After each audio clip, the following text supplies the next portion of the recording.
아침마다 커피를 먹지 않으면 시작이 어려운 분들 많죠? 여러분, 공복에 마시는 커피는 위를 죽이고 있는 거나 다름없습니다. 꼭 카페인 때문만은 아니에요.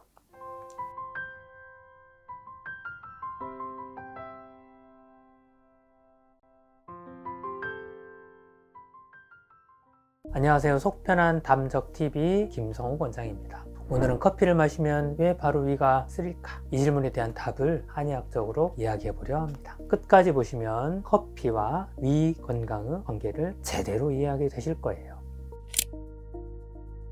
여러분, 위가 약한 사람은 특징은 딱 있어요. 그냥 소화가 좀 안 되는 사람이 아닙니다. 조금만 스트레스를 받아도 명치가 뻐근해진다.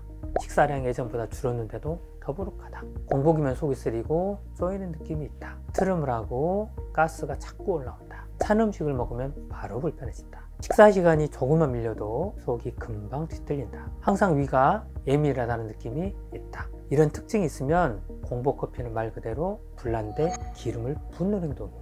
그래서 오늘 커피 이야기를 들으시면 아, 이게 내 이야기구나 하는 부분을 꼭 체크해 보세요. 요즘 들어 커피 때문에 속 불편함을 호소하시는 분들 정말 많이 들었죠? 자, 그 이유가 사실 생각보다 단순합니다. 먼저 커피 소비량 자체가 크게 늘었어요. 예전에는 하루 한 잔 정도였는데 지금은 아침, 점심, 오후 두세 잔은 기본이죠.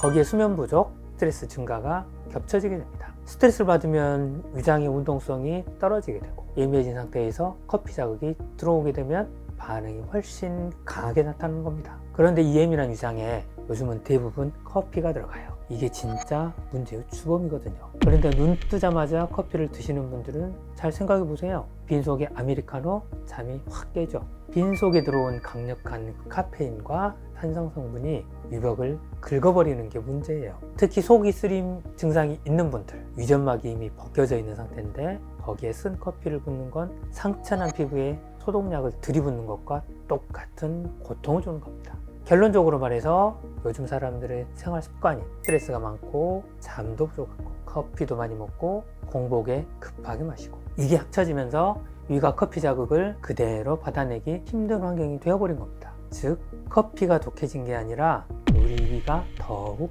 예민해진 상태예요. 자, 그럼 여기에서 한 가지 의문이 생기죠? 아니 원장님, 저는 과식도 안 하고요 식습관도 좋은데 왜 불편하죠?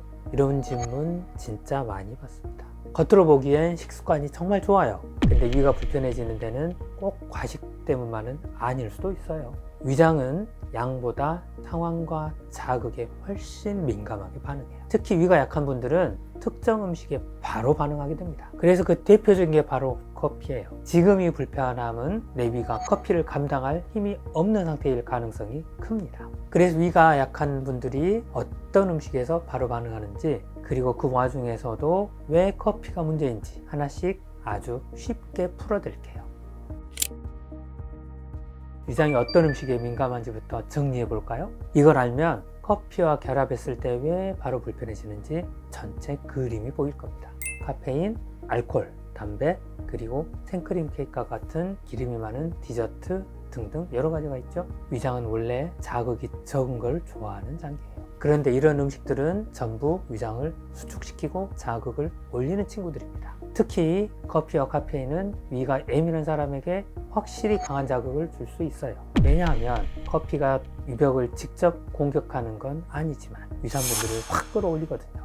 여기에 사람들이 잘 모르는 부분이 하나 더 있어요. 바로 산이 강한 음식들이에요. 산도가 높다는 건 음식 자체가 신맛이 강하거나 위에서 소화될 때 산성 반응을 강하게 만드는 경우를 말해요. 대표적인 음식들을 보면요, 레몬, 자몽과 같은 감귤류 과일, 또 식초가 많이 들어간 음식, 또 피클이나 절임류, 토마토 소스 같은 산도가 높은 소스류, 그리고 탄산음료, 마지막으로 매운 음식들이에요. 물론 적게 먹으면 괜찮을 수도 있지만 보통 이런 음식을 좋아하는 분들은 많이 드세요. 그게 문제입니다. 이런 음식들은 위벽을 자극하거나 위산 분비를 더 끌어올릴 수 있어서 속쓰림이나 명치 답답함, 소화 불편감을 쉽게 만들어요. 특히 위가 약한 분이 커피와 산성 음식을 같이 먹게 되면 그 자극은 그냥 배가 아니라 5배가 될 수도 있어요. 그래서 커피를 마시는 날은 이런 음식들과 함께 드시는 건 가능한 피하시는 게 좋습니다. 그럼 이런 자극들을 반복될 때 위 안에서는 실제로 무슨 일이 벌어질까요? 원래 위산은 소화를 위해서 꼭 필요해요. 하지만 문제는 빈속에 자극적인 음료와 산성 음식이 합쳐질 때입니다. 이때 위산이 갑자기 확 늘어나면 위벽이 자극되어 명치가 답답해지고 쓰림 증상이 나타나요. 그러다 소화가 잘 안 되고 트름과 가스가 올라오고 증상이 심해지면 속이 울렁거릴 수도 있죠. 위가 튼튼한 사람들은 이 자극을 어느 정도 흡수할 힘이 있어요. 커피 한두 잔 정도는 괜찮을 수 있어요. 근데 위가 원래 약하신 분들, 스트레스를 받으면 바로 위가 뻐근해지시는 분들은 커피의 이런 자극을 그대로 다 받아버립니다. 그래서 커피를 마시고 바로 불편함이 느껴지는 거죠. 여기서 헷갈리기 쉽습니다. 그럼 커피가 문제인가요?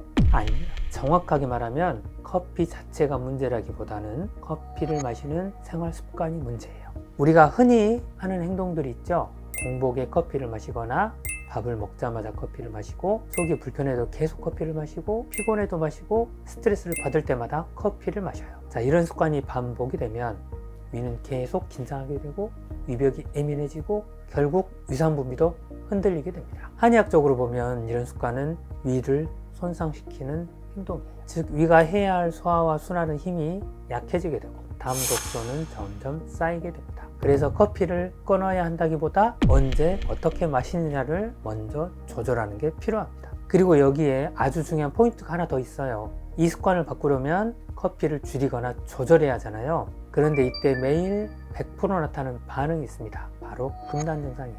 대표적으로는 머리가 아프거나 무기력하거나 집중력이 떨어지거나 졸립거나 짜증이 생길 수도 있어요. 그런데 이건 정상 반응입니다. 며칠만 지나도 몸이 다시 안정되고 커피 없어도 집중이 되네 라는 분들도 많아요. 그런데 갑자기 끊는 것보다는 하루에 한 잔에서 반잔으로, 반잔에서 디카페인으로 이렇게 점진적으로 줄이는 방법을 추천해 드립니다. 대부분 커피를 완전히 끊기는 어렵죠. 그럴 때는 조절이 핵심이에요. 딱 4가지를 기억하십시오. 자, 첫 번째, 공복에는 절대 피하세요. 식사 후에 한두 시간 뒤 위가 어느 정도 안정된 뒤에 마시는 게 더 낫습니다. 자, 둘째, 물과 함께 드세요. 커피의 산성분이 위에 오래 머무르지 않도록 도와줍니다. 그리고 세 번째, 하루 한 잔 이하로 줄여보세요. 특히 위가 예민한 분들은 디카페인으로 바꾸는 것도 좋아요. 다만 담적이 있거나 속쓰림이 잦은 분들, 한동안 커피를 쉬어주시는 게 훨씬 도움이 됩니다. 넷째, 기름진 디저트와 함께 먹지 마세요. 생크림, 케이크 같은 음식은 위에 오래 머무르기 때문에 커피와 만나면 부담이 2배가 될 수 있어요. 이 4가지만 지켜도 속쓰림, 답답함이 훨씬 줄어듭니다. 그렇다면 커피를 줄이라면서요? 그럼 뭘 먹어요? 이런 생각이 드시죠? 대안은 단순합니다. 커피 대신 따뜻한 차, 예를 들어 따뜻한 보리차나 대추차를 마셔보세요. 몸이 따뜻해지면서 위장의 순환이 자연스럽게 살아나요. 특히 아침에 먹는 따뜻한 물 한 컵은 위장 기능 회복에 정말 도움이 됩니다. 빈속의 커피는 기습 공격이고 빈속의 미지근한 물은 부드러운 기상 알람이에요. 위장이 반응하는 방식이 완전 달라집니다. 자, 그러면 위가 약한 분들은 커피를 어떻게 마시면 좋을까요? 딱 하루 습관으로 정리해 보겠습니다. 아침에 일어나자마자 커피부터 드시지 마시고요. 미지근한 물 한 컵으로 먼저 위를 좀 깨워주세요. 그 다음 식사를 하시고 식후 한두 시간 뒤에 커피를 드셔보시는 게 가장 편합니다. 자, 이 순서만 지켜도 커피 마신 뒤에 오는 속쓰림이나 답답함이 훨씬 줄어요. 점심에는 식사 끝나자마자 커피를 드시는 분들 정말 많죠? 근데 이게 위에는 꽤 부담이 될 수 있어요. 가능하면 30분에서 1시간 정도 소화시킬 시간을 좀 주시고 그 다음에 커피를 드시면 훨씬 편합니다. 오후에는 피곤해서 커피를 찾기 쉬운 시간이죠? 근데 이때는 가능하면 디카페인이나 연한 커피로 바꿔보세요. 이렇게만 해도 하루 전체 카페인 섭취량이 자연스럽게 줄어서 위가 받는 부담도 내려가게 됩니다. 저녁 식사 후 커피는 정말 조심하셔야 됩니다. 이 시간대 마시는 커피는 위산의 역류 증상을 유발하기 쉬워요. 그래서 저녁에는 카페인 없는 음료나 따뜻한 차 종류로 바꿔주시는 걸 추천드립니다. 또 잊지 말아야 할 것은 카페인을 줄이는 게 목적이 아니고 위에 들어가는 자극을 조절하는 것, 이것이 핵심이에요. 커피 마시면 불편한 걸 알고 있는데 그런데 다들 마시니까 저도 그냥 마셔요. 실제로 이런 분들 많습니다. 그게 누적되면 위는 계속 자극을 받게 됩니다. 상태가 좋아 보여도 며칠 커피를 마시게 되면 바로 속이 묵직해지는 걸 느끼게 되죠. 그렇다고 해서 커피가 무조건 나쁘다고 말하기는 어렵습니다. 하지만 위장이 약하신 분들, 담적으로 고생하는 분들에게는 그 한 잔이 위벽을 공격하는 칼날이 될 수도 있어요. 오늘 영상이 내 위 상태를 돌아보는 계기가 되었으면 합니다. 지금까지 속편한 담적TV 김성욱 원장이었습니다. 건강한 하루 되세요.